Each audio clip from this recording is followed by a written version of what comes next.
Hello students. हम लोग पढ़ रहे हैं इलेक्ट्रोस्टैटिक्स में हम लोगों ने कूलॉम्स लॉ के बेसिस के अबाउट हम लोग बात कर चुके हैं, जिसमें सबसे इम्पॉर्टेंट थिंग था कि कूलॉम्स लॉ जो है किस किस कंडीशन में एप्लीकेबल होता है। It means that Coulomb's law के लिए क्या क्या लिमिटेशंस हैं, उसके अबाउट हम लोगों ने डिस्कस कर चुके हैं। आज हम लोग बात करते हैं principle of superposition of forces.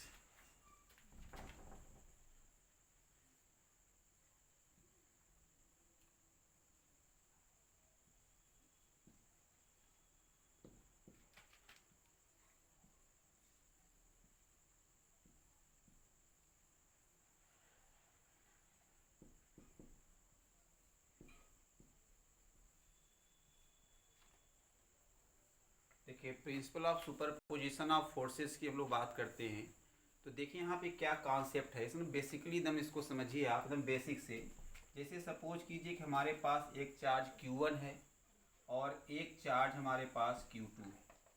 एकदम बेसिक समझिए। Principal of superposition of forces already आप क्लास 11 में पढ़ चुके हो, लेकिन वहाँ पे फोर्स के अबाउट डिस्कस किया था। यहाँ पे हम लोग जो चार्ज के बिटवीन जो फोर्स ऐड कर रहा है उसके लिए हम लोग बात करने जा रहे हैं। तो देखिए, बड़ा इंपॉर्टेंट है ये। एग्जामिनेशन में आपके जो है बोर्ड एग्जामिनेशन में कई बार ये क्वेश्चन पूछा जा चुका है। तो देखिए, हम लोग बात करते हैं। चलिए बेसिक से समझाते हैं आपको। जैसे मान लीजिए टू चार्जेज हैं Q1 और Q2। तो हम ये कह रहे हैं कि जब टू ये आपके चार्ज हैं, पॉइंट चार्ज हैं, तो आपका इसका मतलब हुआ हम ये कह रहे हैं कि बताइए force on charge Q2 due to Q1 कितना होगा। तो आप कहोगे सर F21। हम ये पूछ रहे हैं कि Q2 पर जो है Q1 कितना फोर्स लगाएगा। तो आपने कहा चार्ज जो है force on charge 2 due to 1, तो ये हो जाएगा। अब ऐसे ही सपोज कीजिए कि हमने अब एक और चार्ज ले आए। Q1 था, Q2 था और एक चार्ज हम और ले आए Q3। तो अब बताइए कि यहाँ पे जो फोर्स होगा, हम इसी बात कर रहे हैं। चार्ज Q2 पर Q1 भी फोर्स लगाएगा, तो जो है force on charge 2 due to 1। अब देखो ये भी फोर्स लगाएगा इसके ऊपर और ये भी इसके ऊपर फोर्स लगाएगा, तो क्या होगा force on charge 2 due to 3। तो अब जो टोटल फोर्स लग रहा है Q2 पर, अब ये क्या हो जाएगा, दोनों का सम हो जाएगा। ये फोर्स है तो वेक्टर फॉर्म में इसको लिख लीजिए। तो अब क्या हुआ, देखिए जो Q2 पे अब जो फोर्स लग रहा है वो Q1 के थ्रू जो फोर्स लग रहा है, मतलब force on charge Q2 due to 1 and force on 2 due to 3। ऐसे ही देखो, अगर एक और मान लो चार ले आए। अगर हम मान लीजिए हमारा ये Q1 है, Q2 है, ये हमारा Q3 हो गया, एक मैंने Q4 ले आए।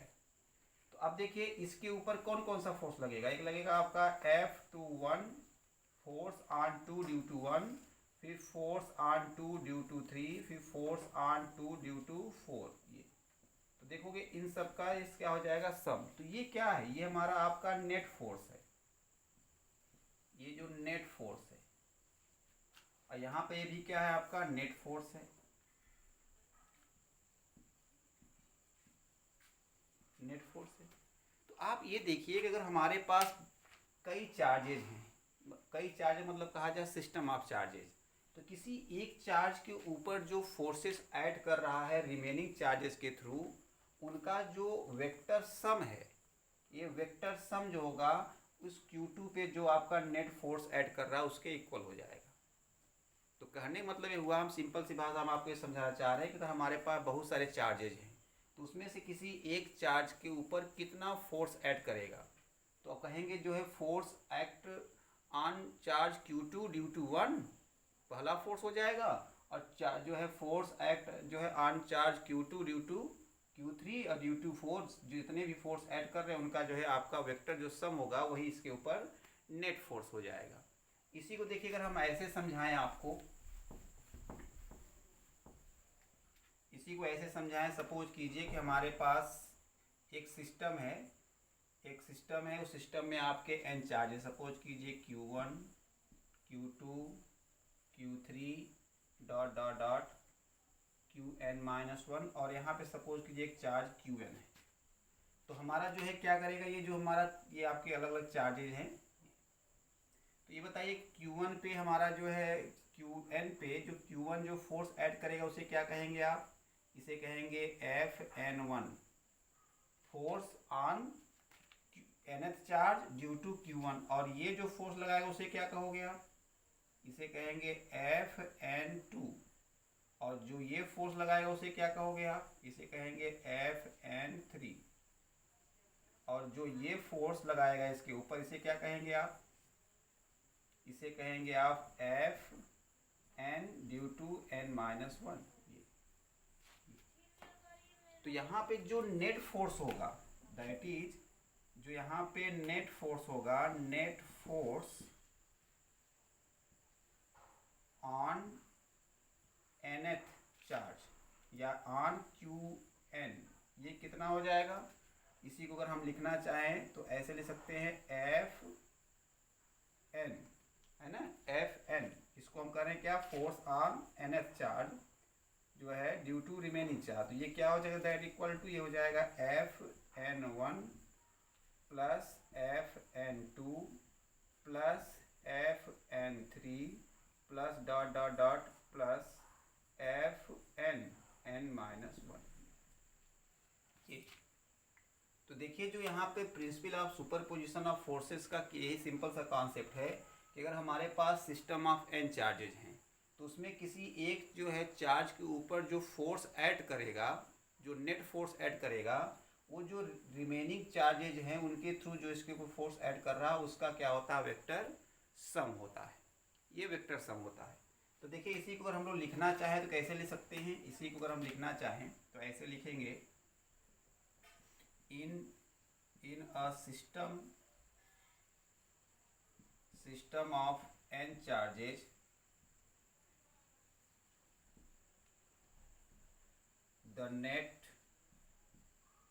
the net force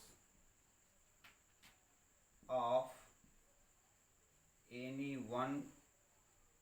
one charge is the vector sum of forces due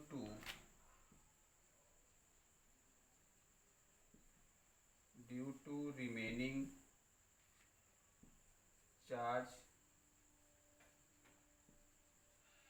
on that charge।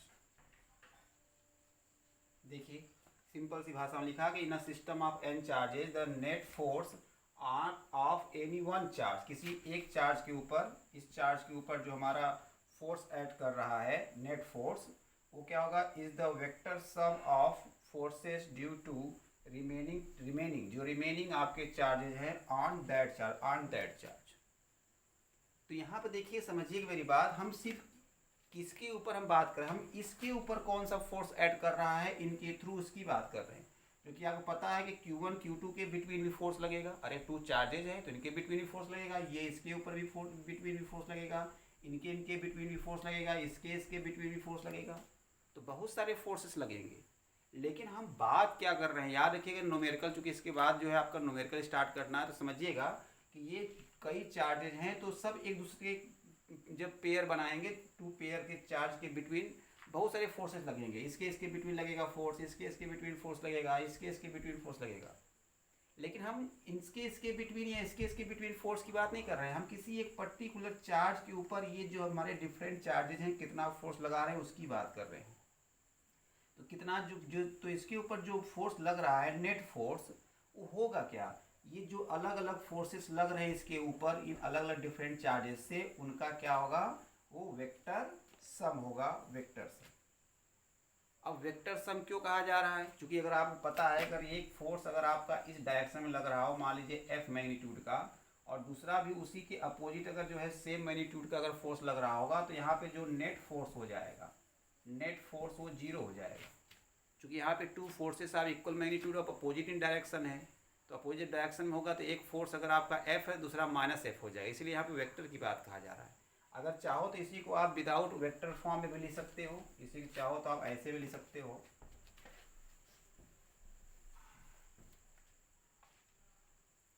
In other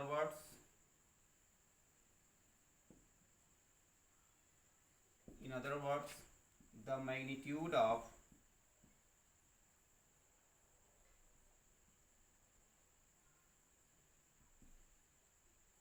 magnitude of net force the magnitude of net force acts on any one charge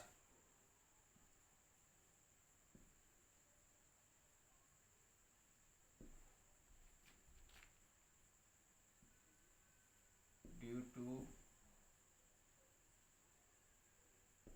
remaining charges is the algebraic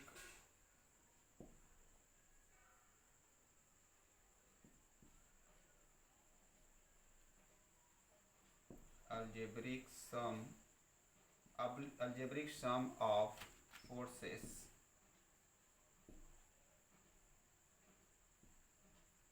acting on that charge।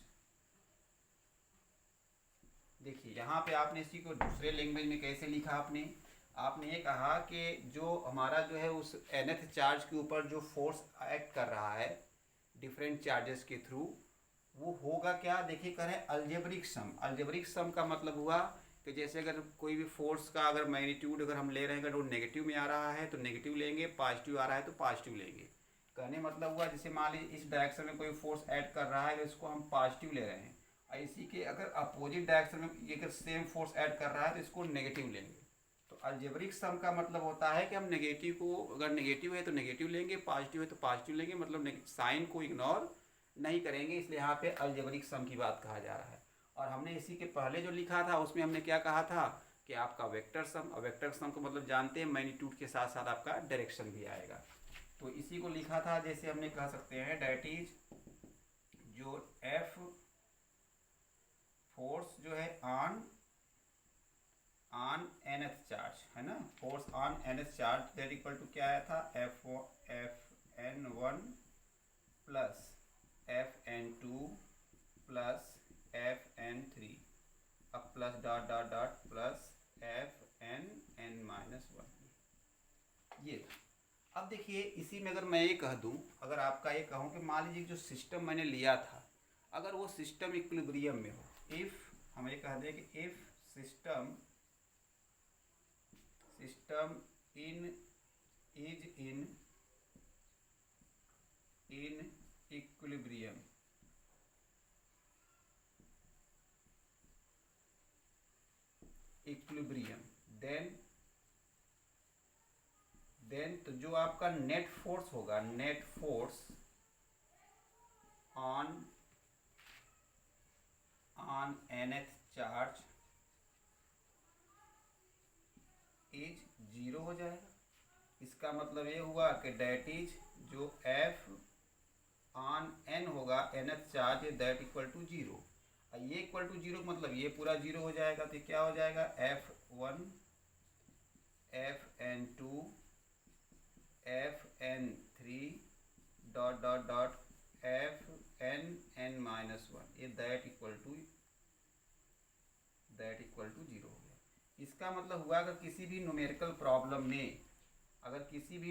Problem में अगर ये कह रहा है कि अगर आपका system equilibrium में है ना, तो उस केस में हम लोग करेंगे क्या, जितने भी फोर्सेस ऐड कर रहे होंगे किसी वन चार्ज पर ड्यू टू रिमेनिंग चार्जेज, उन सभी फोर्सेस का जो हम क्या करेंगे सम को जीरो कर देंगे। तो वहाँ से जो आपकी रिक्वायर्ड क्वांटिटी होगी, जो भी चीज़ पूछ रहा होगा वहाँ से उनको आपको आंसर मिल जाएगा। तो यहाँ पे देखिए कुछ चीज़ें और भी है, थोड़ा समझिए आप। मैंने कहा कि जैसे यहाँ पे चार्ज Q1 है, Q2 है और यहाँ पे Q3 है। तो देखोगे ये Q1 Q2 के बिटवीन हमारा फोर्स ऐड कर रहा होगा, और Q3 से Q2 के भी ऊपर जो बिटवीन भी फोर्स ऐड कर रहा होगा। तो मैंने बताया था कि इस Q1 और Q2 के बिटवीन जो फोर्स ऐड कर रहा है, मान लीजिए Q2 के ऊपर जो Q1 के थ्रू जो फोर्स ऐड कर रहा है, ये Q3 से अफेक्टेड नहीं होगा। मैं पहले बता चुका हूँ कि द फोर्स ऑफ अट्रैक्शन और repulsion between two charges is unaffected by the presence और absence of another charge. Two अगर चार्जेस के बिटवीन कोई भी फोर्स ऑफ अट्रैक्शन या रिपल्सन हो, उसके बिटवीन कोई चेंज नहीं होता, कैसे, अगर कोई एक नया चार्ज हम वहाँ पे इंट्रोड्यूस करा दें या इंट्रोड्यूस ना कराएं। लेकिन हाँ, इस Q2 के ऊपर जो Q1 के थ्रू जो फोर्स ऐड कर रहा है, मान लीजिए F1 है, लेकिन अगर एक नया चार्ज अगर हम Q3 ले आएंगे तो इसके बिटवीन भी एक फोर्स लगेगा हमारा, क्या, F2 मान लीजिए। तो अब जो नेट फोर्स होगा Q2 के ऊपर वो चेंज हो जाएगा, क्योंकि जो नेट फोर्स होगा इन दोनों का क्या हो जाएगा, अलजेब्रिक सम हो जाएगा। इसका मतलब हुआ कि किसी चार्ज के ऊपर एनदर चार्ज के बिटवीन, एनदर चार्ज से जो फोर्स लग रहा है वो किसी एनदर चार्ज को लाने से वो अनअफेक्टेड होगा, उससे चेंज नहीं हुआ। लेकिन इसके ऊपर उस चार्ज को लाने से जो टोटल फोर्स होगा वो चेंज हो जाएगा, वो चेंज हो जाएगा। तो ये बात आप समझिएगा। तो ये हो गया। अब एक यहाँ से एक क्वेश्चन ये बनता है,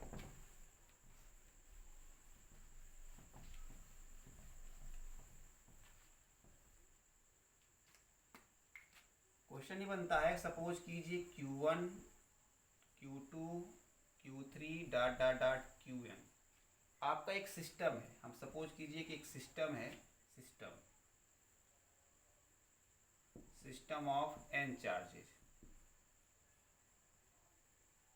तो जब सिस्टम ऑफ n चार्जेज हैं तो आपको पता है कि एक चार्ज दूसरे चार्ज के ऊपर फोर्स लगाएगा, दूसरा चार्ज तीसरे चार्ज के ऊपर फोर्स लगाएगा। इसका मतलब बहुत सारे फोर्सेस ऐड करेंगे। जैसे मैं अभी आपसे कहूँगा चलो Q1 Q2 Q3 हम ले लिया, अब पूछूँ आपसे कितने फोर्स ऐड करेंगे, तो कहोगे सर Q1 Q2 के बिटवीन एक फोर्स ऐड करेगा F1, और फिर कहोगे Q1 Q3 के बिटवीन एक फोर्स ऐड करेगा F2, फिर कहोगे Q2 Q3 के बिटवीन एक फोर्स ऐड करेगा F3। तो कितने फोर्स ऐड कर रहे हैं, 3 फोर्सेस। ऐसे ही अगर हमारे पास एक सिस्टम हो, सिस्टम ऑफ n चार्जेज हैं, तो हम आपसे जानना चाह रहे हैं कि हाउ मेनी फोर्सेस जो है एक्ट्स, है ना, तो हम उसकी बात कर रहे हैं। तो हम यहाँ लिखना क्या चाह रहे हैं कि the number of forces acting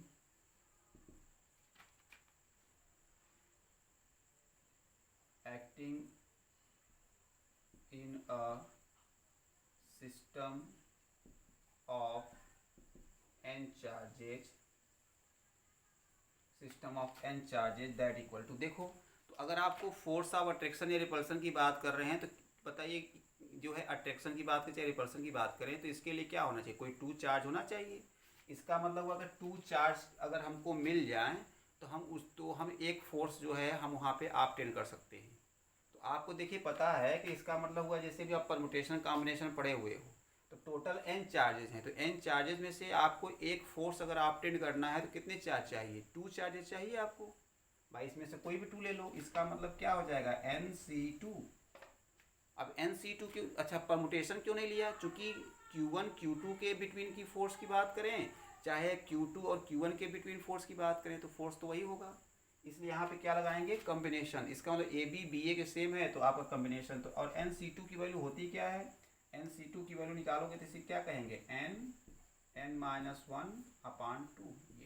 ये एक फार्मूला हो गया, ये आपका फार्मूला हो गया। अब इसी में देखिए अगर एक न्यूमेरिकल हम लिख दें, एक न्यूमेरिकल प्रॉब्लम लिख दूं मैं, अगर एक प्रॉब्लम लिख दूं कि इफ देयर आर 10 charges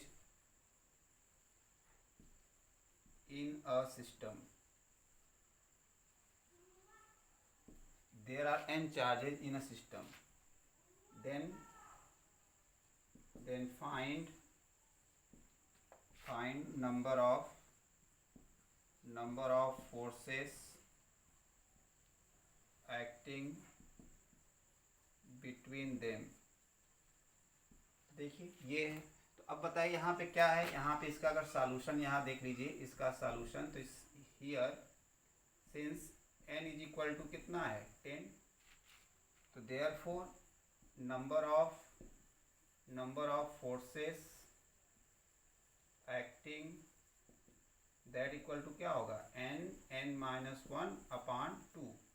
तो n की वैल्यू भर दीजिए तो क्या होगा 10-1/2। तो ये क्या आ जाएगा आपका, ये आपका आ जाएगा 10, इसको इससे कैंसिल कर दीजिए तो क्या आ जाएगा, ये 5 × 9 दैट इज इक्वल टू 45। ये आपके 45 आपके फोर्सेस हो जाएंगे, 45 फोर्सेस।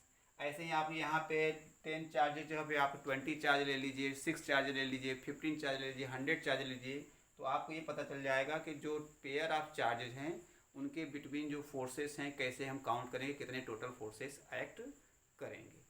तो ये आपकी बात हो गई। अब हम लोग जो आगे बात करते हैं, देखिए थोड़ा सा यहाँ पे जो प्रिंसिपल ऑफ सुपरपोजिशन आपने जो पढ़ा उसमें मेन मतलब समझिए कि जैसे देखिए यहाँ पे Q1 है, Q2 है, Q3 है और यहाँ पे Q4 है। तो अब मैं पूछ रहा हूँ कि Q4 पे जो नेट फोर्स कितना होगा। मैं आपसे पूछूं कि Q4 पे नेट फोर्स कितना होगा, तो कहोगे कि Q4 पे हमारा ये Q1 फोर्स लगा रहा होगा और फिर Q2 भी फोर्स लगा रहा होगा और Q3 भी फोर्स लगा रहा होगा। तो हम करते क्या हैं कि इस Q4 पर हम निकालते क्या है, Q4 पे फोर्स ड्यू टू Q1 और ड्यू टू Q2 और ड्यू टू Q3, इन तीनों को निकाल करके हम क्या करेंगे, उसका अलजेब्रिक सम ले लेंगे या वेक्टर सम ले लेंगे। लेकिन ये नहीं कि Q1 Q2 के बिटवीन लगे फोर्स निकाल लें या Q2 Q3 के बिटवीन लगे फोर्स निकाल लें। नहीं, हमको फोर्स निकालना है Q4 पे ड्यू टू इन सब चार्जेस के थ्रू। ये नहीं कि Q1 Q3 या Q2 Q2 बिटवीन। तो जिस जिस पर्टिकुलर चार्ज के अबाउट चार्ज पर हमारा नेट फोर्स पूछेगा उसी के अबाउट निकालेंगे, बाकी को हम नहीं काउंट करेंगे। ये नहीं कि यहाँ पे आपके 4 चार्जेज हो गए तो 4 वहाँ पे जब भर दोगे तो क्या हो जाएगा, यहाँ पे 4 चार्ज भर देंगे तो 4 माइनस 1/2 था तो 2 जाए कैंसिल कर दिया, तो यहाँ पे 6 आ गया, तो 6 फोर्सेस हो जाएंगे। ऐसा नहीं 6 फोर्स नहीं होंगे, कितने होंगे 1 2 3। हम इसके बिटवीन इसके बिटवीन इन सब फोर्सेस की बात नहीं कर रहे हैं, बस सिर्फ ये पूछ रहे हैं कि Q4 पे कितना फोर्स नेट फोर्स होगा ड्यू टू सच फोर्सेस। तो कितना होगा, एक Q1 के थ्रू होगा, एक Q2 के थ्रू होगा, एक Q3 के थ्रू होगा। तो ये बात आपको याद रखिएगा।